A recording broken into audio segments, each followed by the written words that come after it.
लगते हैं,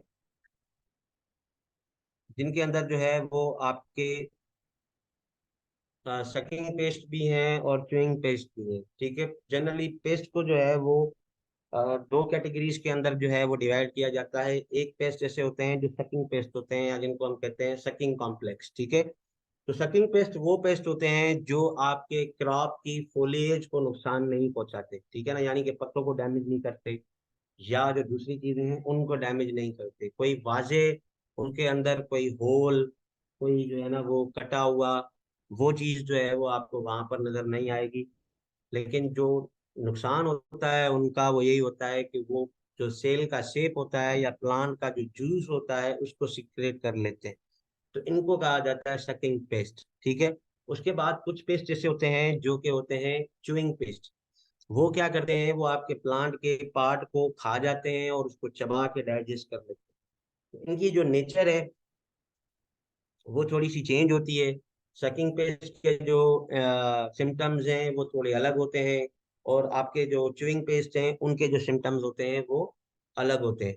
तो जनरली दोनों का नुकसान है, दोनों अलग अलग तरीके से जो है वो हमारी क्रॉप्स को जो है वो नुकसान पहुंचाते हैं। अगर हम कॉटन की बात करें तो कॉटन के अंदर जो है वो शकिंग कॉम्प्लेक्स के अंदर या शकिंग पेस्ट के अंदर थ्रिप्स आ जाती हैं, आपकी वाइट फ्लाई है, जैसिड है, डस्की कॉटन बग है, एंड देन एफिड है। मैंने इसके अंदर एफिड को इंक्लूड नहीं किया क्योंकि एफिड हम बार दोबारा भी पढ़ेंगे किसी दूसरे लेक्चर के अंदर। ठीक है, तो वो किसी जो है ना वो होता है। लेकिन ये जो मैं आपको बता रहा हूँ वो तो बहुत सकते हैं, जनरली रिपोर्टेड बहुत सारे हैं, लेकिन जो आम तौर पर जो हमें मिलते हैं या फील्ड्स के अंदर जब हम जाते हैं तो हमारे पास जितने भी आते हैं वो ये चार पांच ही होते हैं। तो इनकी पहचान कैसे करनी है, इनको ट्रीट कैसे करना है, इनको कंट्रोल कैसे करना है, ये सारी की सारी चीजें जो है वो आपको याद होनी चाहिए। एंड देन अल्टीमेटली उनका जो बायोलॉजिकल नेम है। ठीक है, कभी कभार इंटरव्यू के अंदर जो है वो बायोलॉजिकल नेम भी पूछा जाता है, तो ये भी आपको याद करने पड़ेंगे कि भाई सकिंग पेस्ट कौन से हैं और च्यूइंग पेस्ट कौन से हैं। च्यूइंग की हम बात करें तो कॉटन के अंदर जनरली जो बॉलवर्म कॉम्प्लेक्स है वो बड़ा जो है वो होता है, जिसके अंदर आपका पिंक बॉलवर्म है जिसने तबाही मचाई हुई है। ठीक है, गुलाबी सुंडी जिसको बोलते हैं। Then we have American bollworm, American सुंडी, and then we have spotted bollworm जिसको हम कहते हैं चिटकबरी सुंडी, या जो है वो स्पॉटेड बॉलवर्म भी कहा जाता है उसको। ठीक है ना, और देन स्पाइनी बॉलवर्म भी कहा जाता है। सो ये जो है वो मेजर पेस्ट है, देखें याद करने के लिए ये बहुत जरूरी है। इसके अलावा नाम तो है, वो आप खुद से जो है वो कर लेंगे। आई होप दैट कि आप जो है वो उसको कर लेंगे। So starting the journey with the thrips. ठीक है, तो हम थ्रिप्स से स्टार्ट करेंगे। थ्रिप्स जो है वो एक जो है वो सकिंग पेस्ट होता है। ठीक है, और इसका जो टेक्निकल नेम है वो है थ्रिप्स टैबैकी, और कॉमन लैंग्वेज में जो हमारी लोकल लैंग्वेज होती है उसमें भी हम इसको थ्रिप्स ही कहते हैं।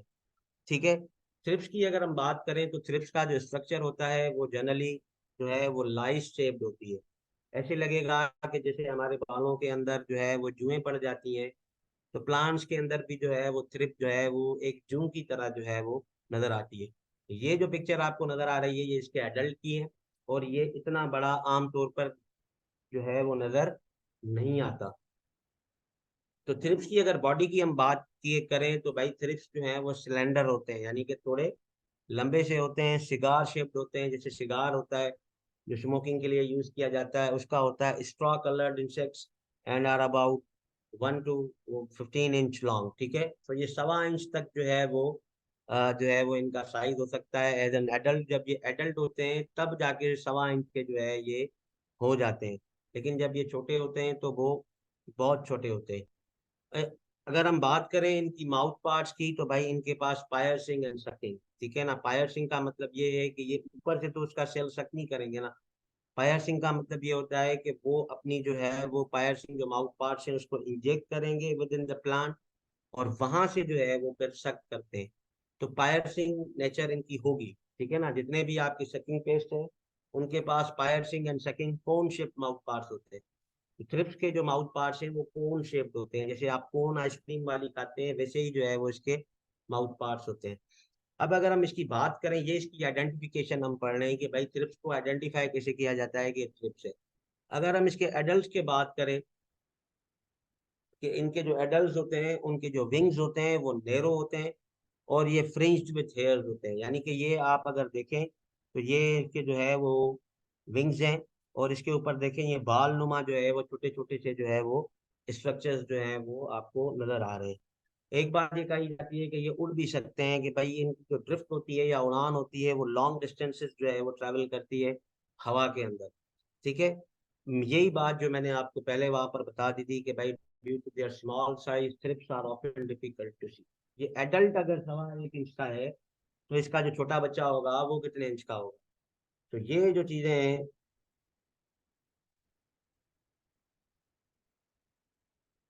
ये सारी की सारी जो चीजें हैं वो हमें जो है वो याद रखनी पड़ेंगी कि भाई इसका टेक्निकल नेम क्या है, ठीक है, इसका लोकल नेम क्या होता है, इसके एडल्ट्स कैसे दिखते हैं। बाज औकात ऐसे भी जो है वो इंसेक्ट्स हैं जिनके एडल्ट्स जो हैं वो चेंज होते हैं, उनका जो लार्वल स्टेज होता है या निम्फ स्टेज होता है वो अलग दिखता है, और उनके जो है ना वो फाइनल स्टेजेस हैं वो क्या होते हैं, वो जो है वो चेंज होते हैं। सो यू नीड टू जो है ना वो मेमोराइज ऑल द थिंग्स। अब अटैक के सिम्टम्स क्या होंगे, कैसे पता चलेगा कि भाई ये थ्रिप्स का अटैक है। ये वाली जो ऊपर वाली जो तस्वीर आपको नजर आ रही है, दिस शोज द थ्रिप्स। अब ये देखें ब्लैक कलर की जो है वो आपको स्पॉट्स जो है वो नजर आ रहे हैं, ऐसे लग रहा है जैसे जुएं जो है ना वो घूम रही है। तो ये जो है वो this is one of the जो है ना वो कॉमन जो है वो अटैक का जो है वो सिम्टम है, जो है ना वो थ्रिप्स का।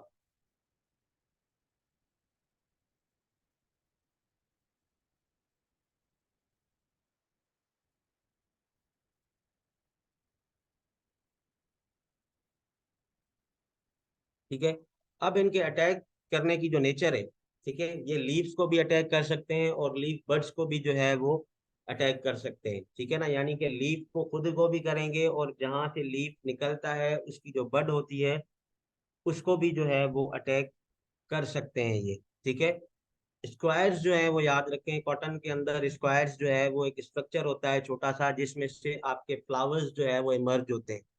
तो थ्रिप्स जब अटैक करती हैं तो उससे क्या होता है कि आपके जो स्क्वायर्स होते हैं वो छोटे पड़ जाते हैं, और उससे जो आपकी फ्लावरिंग है वो सही से नहीं होती, या बेहतर से जो है वो नहीं होती। थ्रिप्स के अटैक होने के बाद एक चीज जो बड़ी कॉमन नजर आती है वो यही आती है कि आपके पत्ते का जो नीचे वाला सरफेस होता है वो सिल्वरी सा हो जाता है। ठीक है ना, उसके अंदर जो है ना वो सिल्वरी सी जो है वो लेयरिंग्स जो है वो आ जाती है। ये अगर आप देखें ये पत्ता इन्वर्टेड है, तो ये जो चीजें हैं वो देख रहे हैं, ये सिल्वरी टाइप का जो है वो वैक्सी टाइप का एक मटेरियल है जो आपको नजर आ रहा होगा। वो जो है वो आमतौर पर जो है ये सिम्टम है, कॉमन सिम्टम है कि भाई यहाँ पर जो अटैक है वो जो है वो थ्रिप्स का है।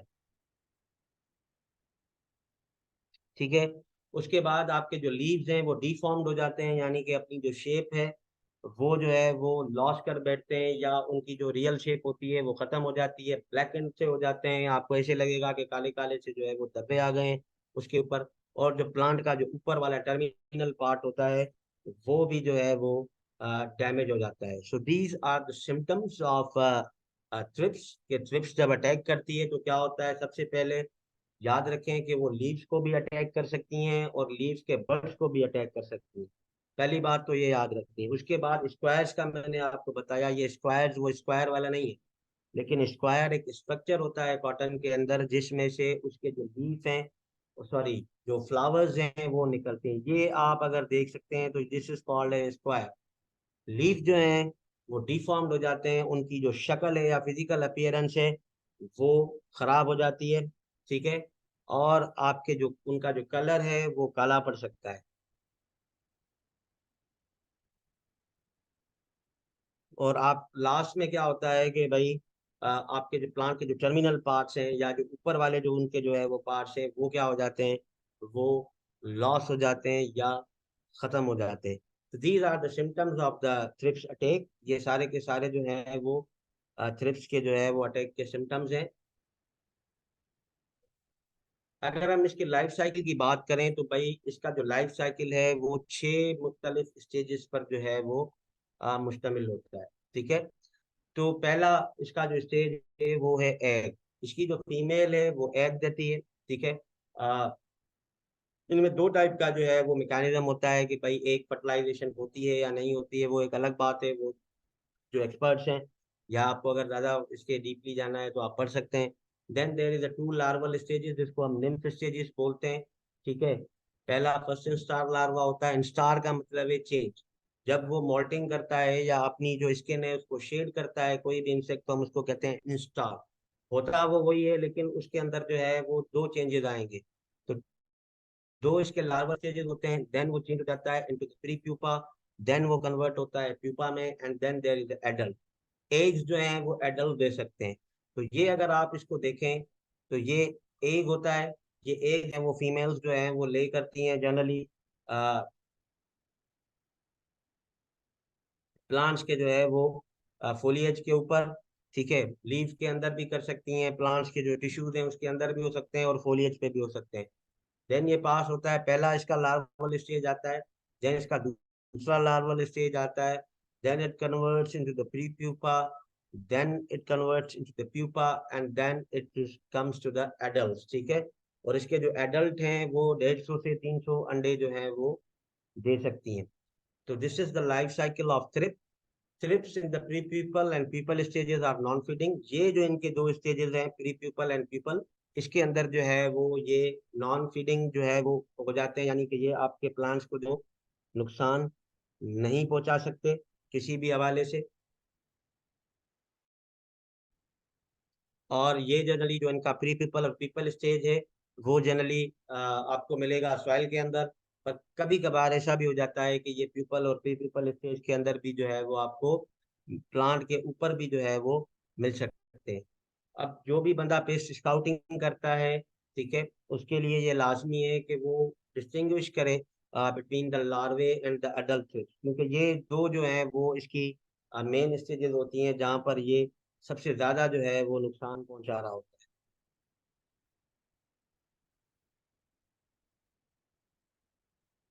ठीक है, जनरली इसका जो लार्वल स्टेज होता है उसके अंदर इसको विंग्स नहीं होते। यहाँ पर अगर आप इस तस्वीर को देख लें तो यहाँ पर आपको कोई भी विंग्स नजर नहीं आ रहे। ठीक है, तो जब आपको लगे कि ये थ्रिप है और उसको विंग्स नहीं है, तो इसका मतलब ये होता है कि वो अपनी लार्वल स्टेज में। अगर आपको कोई ऐसा थ्रिप का जो है वो मिल रहा है स्टेज जो कि प्लांट के ऊपर है और उसको विंग्स नहीं है, तो इसका मतलब ये है कि ये लार्वल स्टेज में है। और अगर उसको विंग्स हो जाते हैं और सॉइल में बैठा हुआ है तो वो प्यूपल स्टेज में होगा।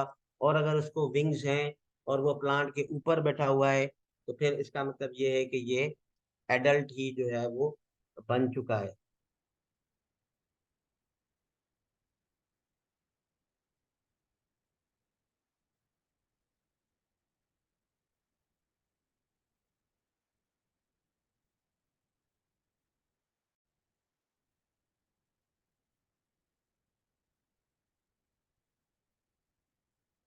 थ्रिप्स का जो कंट्रोल है वो जनरली जो उसका ईटीएल लेवल है वो 8 to 10 पर लीफ है। ठीक है, अगर आपको 8 से 10 जो है वो आ, मिल जाते हैं थ्रिप्स के इंसेक्ट्स एक लीफ के ऊपर, तो इसका मतलब ये है कि अब खतरे की घंटी आ गई है। इकोनॉमिक थ्रेशोल्ड लेवल जो है वो एक ऐसा लेवल होता है कि अगर कोई भी इंसेक्ट की पॉपुलेशन अगर उस लेवल तक पहुंच जाती है, तो फिर आपने क्या करना है, कंट्रोल मेजर्स को जो है वो अडॉप्ट करना है, और आपने जनरली जो है वो केमिकल कंट्रोल की तरफ जो है वो जाना है। तो इसका केमिकल कंट्रोल आपको जो है वो इंटरनेट पे मिल जाएगा। It's very easy, it's very common paste.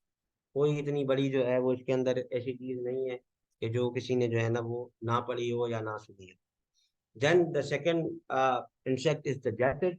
ये उसकी तस्वीर है। ठीक है, इसका जो टेक्निकल नेम है वो होता है अमरास्का बिगिचुला बिगिचुला। ठीक है, और इसको लोकली जो फार्मर लैंग्वेज में कहा जाता है वो कहा जाता है चुस्तीला। ठीक है, उर्दू के अंदर इसको ये कहा जाता है, एंड सिंधी में हम इसको कहते हैं का जो है ना वो साव मालो। ठीक है, so this is the jassid. Jassid के लिए अगर हम देखें तो भाई जैसिड पाकिस्तान के अंदर जो है वो एक बहुत बड़ा पेस्ट है, मेजर पेस्ट है आपकी जो है वो कॉटन का। और ना सिर्फ पाकिस्तान के अंदर बल्कि पूरी की पूरी दुनिया के अंदर जो है ये कॉटन की प्रोडक्शन को एक खातिर ख्वाह जो है वो नुकसान पहुंचाता है। इसका जो इन्फेक्शन है वो डायरेक्टली अफेक्ट करता है फोटोसिंथेटिक मैकेनिज्म को, और जिससे जो है वो प्लांट की ग्रोथ जो है वो स्लो हो जाती है। और उसके अंदर जो बॉल्स होते हैं या घोंघले जो होते हैं, ठीक है, वो कम बनते हैं। और आपको पता है कि कॉटन का जो मेजर प्रोडक्शन जो है वो बॉल्स के अंदर होती है। और अगर बॉल्स ही कम बनेंगे तो जो फुटी की जो मिकदार है वो कम पड़ेगी, एंड अल्टीमेटली आपकी जो पैदावार होगी वो कम होगी। जैसे कि अगर हम आइडेंटिफिकेशन की बात करें तो इसके जो एग्स होते हैं वो येलोइश वाइट इन कलर के होते हैं, ठीक है। जनरली ये भी आपको जो है वो माइन्यूट माइन्यूट से होते हैं, with the help of magnifying glass and other things you can see, ठीक है। इसका जो निम्फल स्टेज होता है, ठीक है, दूसरी जो स्टेज होती है वो इसकी निम्फ स्टेज होती है। इसके जो निम्फ्स होते हैं वो लाइट ग्रीन कलर के होते हैं, ट्रांसलूसेंट होते हैं, ठीक है ना, यानी कि इसमें से जो है वो रोशनी जो है वो क्रॉस नहीं कर सकती। ये जो है ये इसका निम्फ है। विंगलेस है ये भी, ठीक है। इसका भी जो निम्फ है वो लिम्बलेस है, यानी कि इसको विंग्स नहीं होते। और जनरली ये मिलता है wings of the leaves on the under surface. ये भी जो है वो आपको जो है वो लीव के नीचे वाले हिस्से पे मिलेगा, और जो विंग्स होती हैं आपके लीव्स की, उसके जो है वो बिटवीन में आपको मिलेगा, ठीक है। एडल्ट की अगर हम बात करें तो इसके एडल्ट को पहचानना थोड़ा रिलेटिवली इजी है, क्योंकि इसके जो एडल्ट होते हैं वो येलोइश ग्रीन और वाइट इन कलर होते हैं। और इनकी बैक के ऊपर जो है वो दो जो है वो स्पॉट्स आपको मिलेंगे, जैसे यहाँ पर आपको नजर आ रहे हैं। ये दो स्पॉट्स जो हैं, इसे कॉमन सिम्टम या कॉमन एक जो है वो निशानी है आपके लिए, कि आप इसको जो है वो कैसे किस तरीके से जो है वो पहचान सकते हैं, ठीक है। सो ये चीजें याद करनी है कि भाई इसकी तीन जो है वो लाइफ साइकिल्स हैं। ये एक से निम्फ बनता है, निम्फ से फिर डायरेक्टली क्या करता है, एडल्ट में कन्वर्ट हो जाता है। एग का जो कलर है वो येलोइश वाइट होता है। निम्फ जब एग में से हैच करेगा तो उसका जो कलर बनेगा वो लाइट ग्रीन बनेगा, ट्रांसलूसेंट होगा, ठीक है ना। आपको ऐसे नहीं लगेगा कि बिल्कुल ट्रांसपेरेंट है, विंगलेस होगा, इसको भी जो है ना वो पर नहीं होते। और अब जब आप इसको देखेंगे तो एडल्ट जो होगा इसका वो येलोइश ग्रीन का होगा। तो ये जो चीजें आपको बताई जा रही हैं, क्योंकि देखें आपको फील्ड के अंदर जो पेस्ट मिलेंगे वो वैरायटी ऑफ फॉर्म्स में मिलेंगे। उनकी कौन सी स्टेज हो सकती है, कब कौन सी स्टेज जो है वो आपको मिले, तो ये जो चीजें हैं वो उस वक्त आपको जो है वो जो है ना वो नजर आएंगे कि भाई देखने में तो जैसे डी है लेकिन ये एडल्ट है या निम्फ है। तो निम्फ जो होगा उसको विंग्स नहीं होंगे, एडल्ट जो होगा उसको विंग्स होंगे। और विंग्स के ऊपर दो ब्लैक स्पॉट्स जब आ जाएं तो this is the common symptom of jassid, ठीक है। तो जैसिड जो है वो ग्रासहोपर से मिलता जुलता जो है वो एक इंसेक्ट है। और इसके लिए जो है वो इसकी जो शक्ल है वो आपको जो है वो ग्रासहोपर के साथ जो है वो काफी ज्यादा जो है ना वो मिलती है। सब स्पीशी है ग्रासहोपर्स। अगर हम इसके लाइफ साइकिल की बात करें, जैसे मैंने आपको पहले बताया, तो जैसिड्स के लाइफ साइकिल में तीन जो है वो डिस्टिंक्ट स्टेजेस होते हैं। पहले स्टेज इनकी एग होती है, देन इसमें एग में से निम्फ बनता है, and then it moves on to become the adult, ठीक है। So egg nymph and adult जो है वो इसमें से जो है वो बनते हैं। अगर हम इसकी बात करें तो भाई फीमेल्स जो हैं वो एग्स जो है वो ले करती हैं on the lower side of the leaves, ठीक है। और ये वीन्स के अंदर वीनलेट के ऊपर जो है वो जो है वो आपको इसके एग्स जो है वो मिल सकते हैं। फीमेल जनरली जो है वो 15 से 29 अंडों के दरमियान जो है वो अंडे दे सकती हैं, ठीक है। जब एग्स जो हैं वो हेच होते हैं तो उसमें से निम्स बनता है। इसके जो अंडे हैं वो 4 से 11 दिन के अंदर जो है वो फूट जाते हैं, और उसमें से जो है वो निम्फ जो है वो बनता है। याद रखें जैसेट का जो निम्फ है उसके अंदर 4 से 5 इंस्टार आते हैं, ठीक है। किसी बुक के अंदर जो है वो 7 भी लिखे हुए हैं, किसी के अंदर 6 भी लिखे हुए हैं, किसी के अंदर 5 भी लिखे हुए हैं। तो पहला जो इंस्टार है या जो पहला चेंज उसकी मॉर्फोलॉजी में आ रहा है या पहली मॉल्टिंग जो उसकी हुई है वो उसकी खुद की होती है। उसके बाद 4 इसके अंदर और होते हैं, यानी कि ये निम्फल स्टेजेस में 4 दफा अपनी शक्ल को चेंज करता है। याद रखने के लिए इंस्टार जो है वो कॉमनली इंटोमोलॉजी का एक टेक्निकल टर्म है, जिसका मतलब ये होता है कि कोई भी जो है वो इंसेक्ट अपनी next form of life attain करने से पहले अगर उसके अंदर कोई डेवलपमेंटल चेंजेस आती हैं, वो मॉल्टिंग करता है या मेटामॉर्फोसिस करता है, तो उसको कहा जाता है इंस्टर्स। तो निम्स जो हैं वो एडल्ट बनने से पहले 5 दफा चेंज होते हैं, ठीक है ना। इनके अंदर 5 चेंजेस आती हैं जो कि 7 से 21 दिन लेता है निम्स इन 5 जो है वो साइकिल्स को पूरा करने के लिए, और वो कंप्लीटली एक अडल्ट जो है वो बन जाता है। कॉटन जैकेट के लिए कहा जाता है कि ये 7 से 11 जनरेशन जो हैं वो पूरी कर सकता है, यानी कि 7 से 11 जो है वो इनकी पीढ़ियां जो है वो जनरली एक साल के अंदर जो है वो ग्रो कर सकती हैं, अगर उनको फेवरेबल एनवायरनमेंट दिया जाए तो एग होते हैं पहले। एक जो है वो लीफ के नीचे वाले सरफेस पे होते हैं। एक फीमेल 15 से 29 अंडों के बीच में जो है वो अंडे दे सकती है। जब एग हैच होते हैं या फूटते हैं तो उनमें से निम्फ निकलते हैं। अंडे देने के बाद निम्फ निकलने का जो दरमियान है दौरानिया है वो 4 से 11 दिन है, यानी कि 4 से 11 दिन के अंदर इनके अंडे हर हाल में फूट जाएंगे। फिर निम्फ निकलते हैं और निम्फ जो है वो 5 इंस्टार्स लेता है, यानी कि उसकी जो मॉर्फोलॉजी है उसके अंदर 5 उसके जो है वो चेंजेस आते हैं, साइकिल होते हैं। और ये जो है वो निम्फल जो स्टेज है इसका वो 7 से 21 दिन के अंदर जो है वो खत्म हो जाता है। और उसके बाद ये एक एडल्ट जो है वो बन जाता है। कॉटन जैकेट के लिए ये कहा जाता है कि ये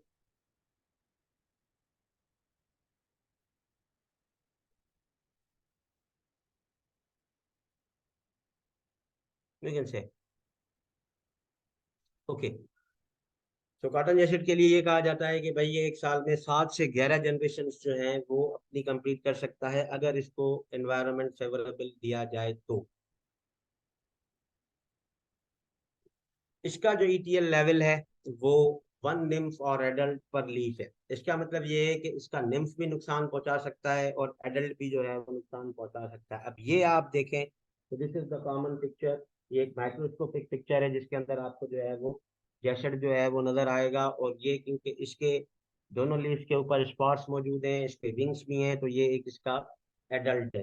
तो एक निम्फ या एडल्ट अगर आपको हर लीफ के ऊपर मिलता है, अब इसका आप पूरी की पूरी फील्ड को तो नहीं देखेंगे, पूरे के पूरे पत्तों को तो नहीं देखेंगे। हम क्या करते हैं, हम जनरली रैंडमली 5 से 6 स्पॉट्स के ऊपर खड़े होते हैं, किसी भी प्लांट को देखेंगे, उसके 3-4 लीव्स को एग्जामिन किया, अगर उसके 3-4 लीव्स के ऊपर एक निम्फ मौजूद है या एडल्ट मौजूद है तो हम ये समझ जाते हैं। और 6 लोकेशंस पर अगर हमें सेम सेम सिनेरियो मिलता है तो फिर हमें जो है ये बात समझ आ जाती है कि भाई ये जो है वो अब जो है वो ईटीएल लेवल पर जो है वो पहुंच गया है, अब इसका जो है वो इलाज करना जो है वो बहुत जरूरी है। तो इसके लिए कॉमनली मार्केट में बहुत सारी पेस्टिसाइड्स जो हैं वो मिलती हैं, लेकिन जो जनरली रिकमेंड की जाती हैं वो डायफेंथोरॉन है। ठीक है, ये कंपाउंड है, कंपनी कोई भी हो सकती है, वो अपने ब्रांड नेम से बेच सकती है। जैसे हम अगर कहें कि भाई हम दवाई लेने जाते हैं एमॉक्सिल, तो वो पता नहीं कितने ग्रुप्स में आती है, ठीक है ना, ग्रुप जो है वो एमॉक्सिलिन है। तो उसके ब्रांड नेम अलग हो सकते हैं, जैसे हम पेनाडोल लेते हैं तो पेनाडोल का जो ग्रुप है वो पैरासीटामोल है, उसका जो एक्टिव इंग्रेडिएंट है या एक्टिव कंपाउंड है वो पैरासीटामोल है। तो पैरासीटामोल की बहुत सारी आती हैं, ब्लू डॉल है and other things are there. तो ये जो मैं आपको बता रहा हूँ ये जहर है, ये केमिकल है, इसका नाम है डायफेंचुरॉन। ठीक है, कंपनी हर कंपनी जो है वो अपने अपने नाम से जो है वो।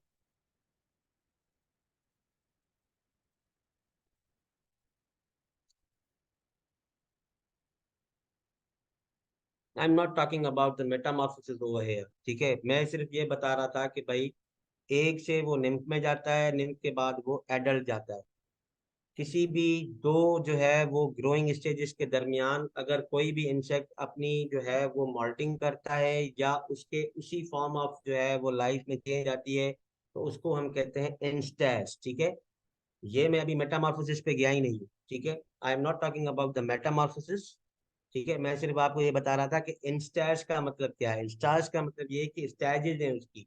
ठीक है, तो पेस्टिसाइड्स की हम बात कर रहे थे, तो पेस्टिसाइड्स जो हैं वो इसके लिए डायफेंथुरॉन रिकमेंड की जाती है। उसके बाद साइपरमेथ्रिन प्लस प्रोफेनोफॉस, ठीक है, इसका जो है वो मिक्सचर किया जाता है। बहुत सारी ऐसी पेस्टिसाइड्स हैं जो कि ये बनाती हैं, साइपरमेथ्रिन और प्रोफेनोफॉस उसके अंदर दोनों कलेक्टिवली होते हैं। लेकिन अगर आपको ऐसी नहीं मिल रही तो आप साइपरमेथ्रिन और प्रोफेनोफॉस को मिलाएं और उनका जो है वो डोज किसी एक्सपर्ट से या एग्रीकल्चर के एक्सपर्ट से मालूम करें and then you spread out.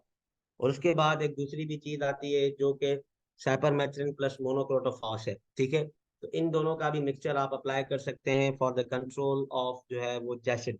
आमतौर पर जो हम कॉमनली रिकमेंड कर रहे होते हैं या मार्केट से जो हमें पता मिलता है वो डायफेंचुरॉन है। ठीक है, डायफेंचुरॉन जो है वो एक कॉमन पेस्टिसाइड है जो आमतौर पर जैसिड के लिए इस्तेमाल की जाती है।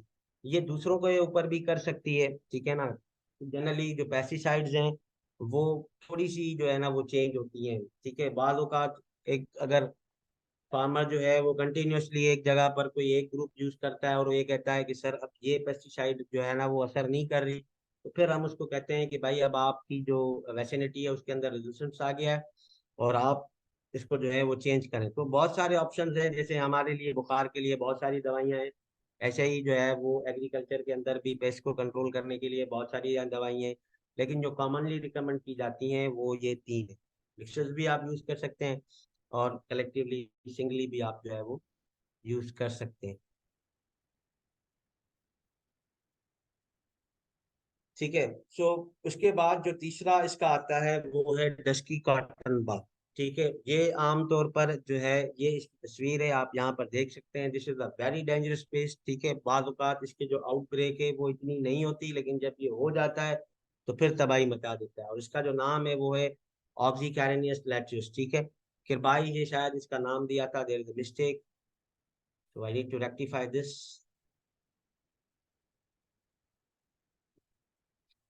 Okay, let's continue. तो अगर आप इसकी आइडेंटिफिकेशन की बात करते हैं तो भाई इसके जो एग्स हैं वो ट्रांसपेरेंट होते हैं। ठीक है, and light yellowish in colour होते हैं। ठीक है, यानी कि उनसे जो है ना वो हो जाती है लाइट पास। ठीक है, तो ट्रांसपेरेंसी ये होती है कि जिस चीज में से लाइट पास हो जाए वो ट्रांसपेरेंट है, जिसमें से ना हो वो ट्रांसल्यूसेंट है। ठीक है, तो इनका जो कलर होता है एग्स का वो चेंज होता है। ठीक है, बिफोर हैचिंग, यानी कि जब वो देती है उनकी फीमेल एग तो उनका कलर लाइट येलो होता है, लेकिन वो जब फूटने के करीब हो जाते हैं तो ये लाइट पिंक कलर का जो है वो इनका एग बन जाता है। ठीक है, एग से निकलते हैं निम्फ। ठीक है, तो निम्फ जो है उनके जो है वो राउंड एब्डोमिनल एंड होता है। They are initially pale greenish to parrot green in colour, somewhat resembling aphid. ठीक है, इनके जो निम्स होते हैं वो पेल ग्रीन होते हैं।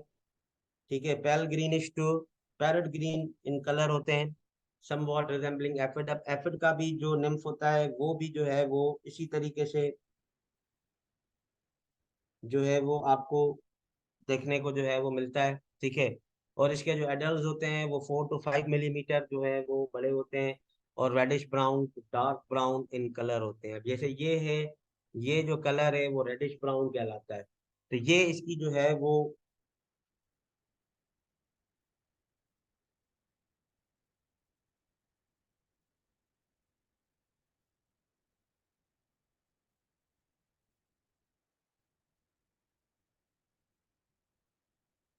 जो है वो इसकी जो है वो पहचान है। अगर हम डस्की कॉटन बग की भी जो है वो बात करें लाइफ साइकिल की, तो भाई इसके जो एग्स हैं वो लिंट के अंदर जो है वो मिलते हैं। ठीक है, पार्शली ओपन जो बॉल्स होते हैं उनके अंदर जो है ये चली जाती है, और उसके जो एग्स हैं वो जनरली आपके जो है वो लिंट के अंदर जो है वो आपको मिलेंगे। एग्स की जो हेचिंग टाइम है वो 5 to 10 डेज है, यानी कि अंडे को फूटने के लिए जो है वो 5 से 10 दिन दरकार होते हैं। इसका जो निम्फल पीरियड है, एग में से जो है वो फिर ये कन्वर्ट हो जाता है इनटू द निम्फ। ठीक है, और इसकी जो निम्फल पीरियड है वो जो है वो 31 से 40 दिन तक जो है वो रहती है। निम्फ जो है वो 7 स्टेजेस से पास होके जो है वो एडल्ट फॉर्म में जाता है।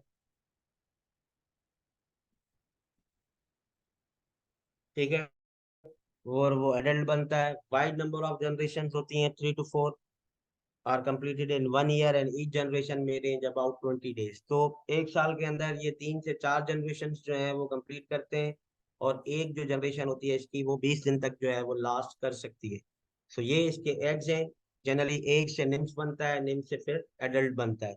तो इसका भी जो है वो सेम लाइक जो है वो प्रीवियस वन से एग्स होते हैं, एग से फिर निम्स हैं, एंड देन निम्स से जो है वो आपका एडल्ट की तरफ जो है ये चला जाता है।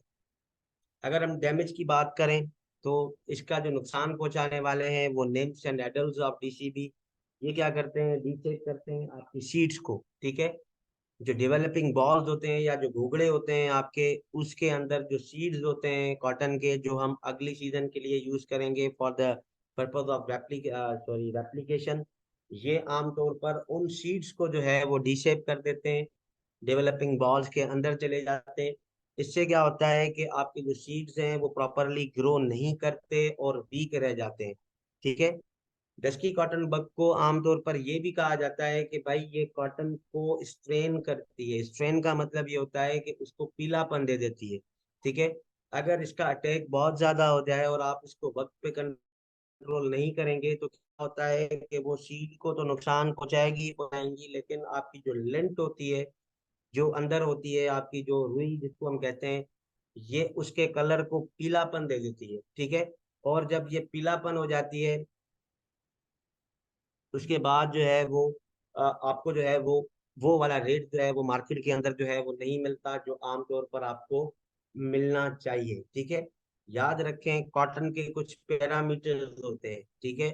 उसके बिहाफ पर ही जो कॉटन फैक्ट्रीज वाले हैं या जो जिनर्स हैं जो जिनिंग करते हैं, वो आपसे अगर लेंगे तो इतनी आसानी से जो है वो आपको हर किस्म के कॉटन की जो है वो आपको वैल्यू नहीं मिलेगी। तो दिस इज द रीजन कि भाई क्यों इसको जो है वो एक खतरनाक जो है ना वो पेस्ट के तौर पर जो है वो माना जाता है। ठीक है। तो ये इसके नुकसान पहुंचाने के दो तरीके हैं। सबसे पहले तो ये शीट को कमजोर कर देती है। शीट के अंदर जो सैप मौजूद होता है उसको जो है वो सक कर लेती है। उसके बाद जब शीट का ये काम जो है वो तमाम कर देती है, देन ये क्या करती है कि कॉटन जो आपके बॉल के अंदर होगी उसको जो है वो स्ट्रेन कर देती है, यानी कि उसको मुख्तलिफ कलर्स मिल जाते हैं। ठीक है ना, उसके अंदर पीलापन आ जाता है। तो जब पीलापन आ जाए आपकी कॉटन के अंदर तो होता क्या है कि फिर उसकी वो वाली मार्केट वैल्यू नहीं रहती जो आमतौर पर आपके नॉर्मल कॉटन की मार्केट वैल्यू होती है। तो इससे ये होता है कि फार्मर को जो है वो हैवी लॉसेस जो है वो फेस करने पड़ते हैं।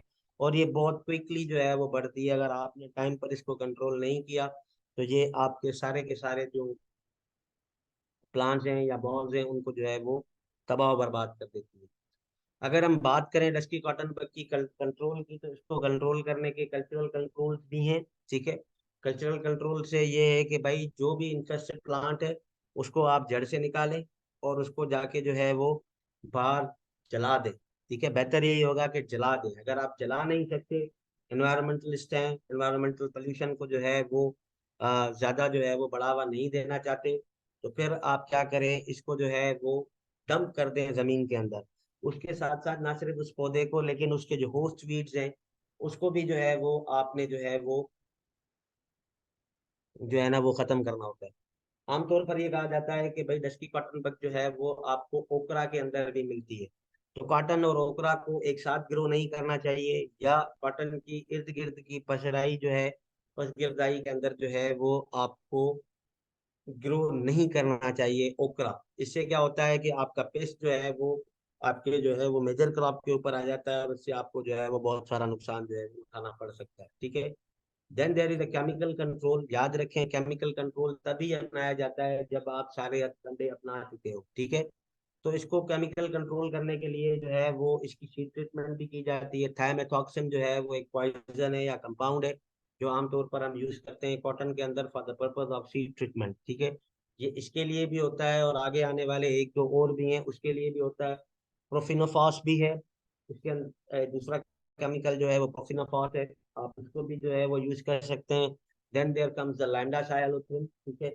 लेमडा साइलोथ्रिन एक कॉमन पेस्टिसाइड है जो बहुत वाइड वैरायटी ऑफ पेस्ट के लिए जो है वो आप यूज कर सकते हैं।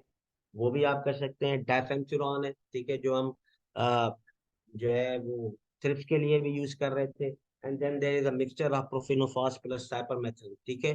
तो जनरली जब एक कोई फार्मर जो है वो एक पेस्टिसाइड यूज करता है for a longer period of time, तो क्या हो जाता है कि वहां पर जो बचने वाले पेस्ट हैं उनके अंदर रेजिस्टेंस आ जाता है। तो उस रेजिस्टेंस को खत्म करने के लिए क्या किया जाता है कि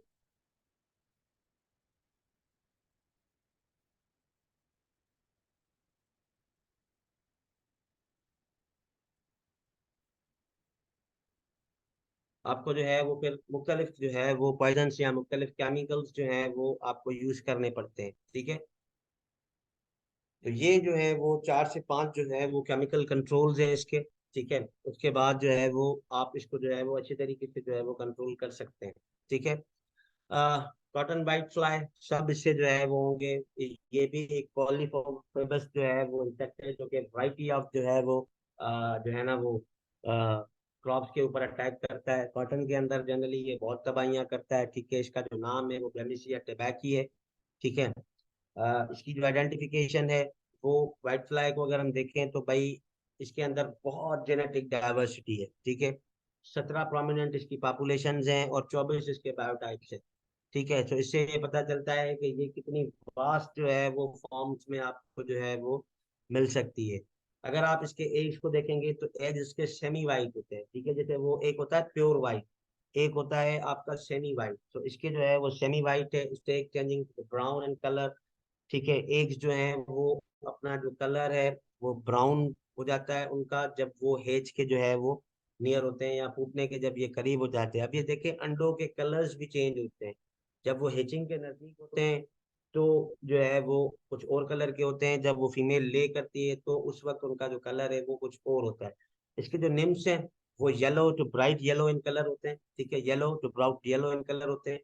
और उनकी जो बॉडी है वो व्हाइटिश वैक्सी पाउडरी मटेरियल से जो है वो कलर्ड होती है। अभी जैसे आपको ये देख रहा है, देखने में आ रहा होगा कि ये इसके जो है देखें, ऐसे लग रहा है जैसे नमक के दाने किसी ने इसके ऊपर छेड़ दिए हो। तो इनकी जो पूरी की पूरी जो है वो बॉडी है वो एक वाइट ही वैक्सी मटेरियल के साथ कोटेड होती है। और इनके जो विंग्स होते हैं वो प्योर वाइट के होते हैं, ठीक है। So this is the cotton white fly. Life cycle की अगर हम बात करें तो भाई एग्स जो है वो फीमेल ले करती है on the lower side of the leaves in separated fashion with an average number of 115 eggs, ठीक है। वाइट फ्लाई की जो फीमेल है वो बहुत सारे अंडे दे सकती है जो है, लेकिन उनका जो एवरेज नंबर है, ठीक है, वो 115 इंच तक का हो सकता है। इससे आप ये अंदाजा लगा लें कि इनकी पॉपुलेशन कितनी जल्दी में बढ़ती है, ठीक है। एक जो है वो हेज करते हैं within 3 to 33 days in summer to winter season, ठीक है। समर में जो एक की हेचिंग होती है वो जनरली क्विक होती है, और जैसे ही विंटर का सीजन आ जाता है या ठंड वाले मौसम आ जाते हैं तो इनकी जो हेचिंग है वो जो है वो डिले हो जाती है। ये अपना पूरा का पूरा जो लाइफ साइकिल है वो 14 दिनों से लेके 120 दिनों तक जो है वो कर सकती है, यानी कि 4 महीनों के अंदर ये अपनी पूरी की पूरी लाइफ साइकिल, यानी कि 2 हफ्तों से 4 हफ्तों तक जो है वो इनका लाइफ साइकिल जो है वो जो है ना वो स्टैंड कर सकता है। और इनकी भी जो है वो 10 से 11 जनरेशन जो है वो एक साल के अंदर जो है वो ग्रो हो सकती हैं। So this is the life cycle of cotton white fly. Damage की अगर हम बात करें तो भाई कॉटन वाइट फ्लाई दोनों तरीकों से जो है वो आपके कॉटन को डैमेज कर सकती है। ये इसका डायरेक्ट जो है वो होता है, और इसके अंदर जो है वो इनडायरेक्ट भी होता है, ठीक है। डायरेक्ट ये तब होती है क्योंकि ये एक जो है वो सेकंड पेस्ट है, तो ये क्या करती है सेल का जो सेप है वो सक कर लेती है। और इनडायरेक्टली ये as a disease transmitting agent जो है वो काम करती है, क्योंकि आमतौर पर जो है जो आपका कॉटन लीफ कर्ल वायरस है CLC जिसको हम कहते हैं, उसकी ट्रांसमिशन में व्हाइट फ्लाई का एक अहम जो है वो रोल होता है। हैचिंग के बाद जो है वो निम्स आ जाते हैं जो कि कुछ टाइम तक जो है वो रेंगते रहते हैं, क्रॉलिंग कर देते हैं। और उसके बाद ये क्या करते हैं अपने माउथ के स्टाइलेट को जो है वो सुटेबल प्लेस के ऊपर, यानी कि अपने लीफ के किसी भी जो है वो जगह पर जो है वो फीड करने के लिए जो है वो इंसर्ट कर देते हैं।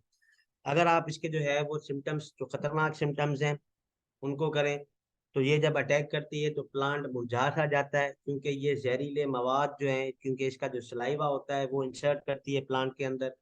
तो उससे क्या हो जाता है कि प्लांट का जो विगर है, यानी कि उसकी जो है वो ताकत जो है वो खत्म हो जाती है।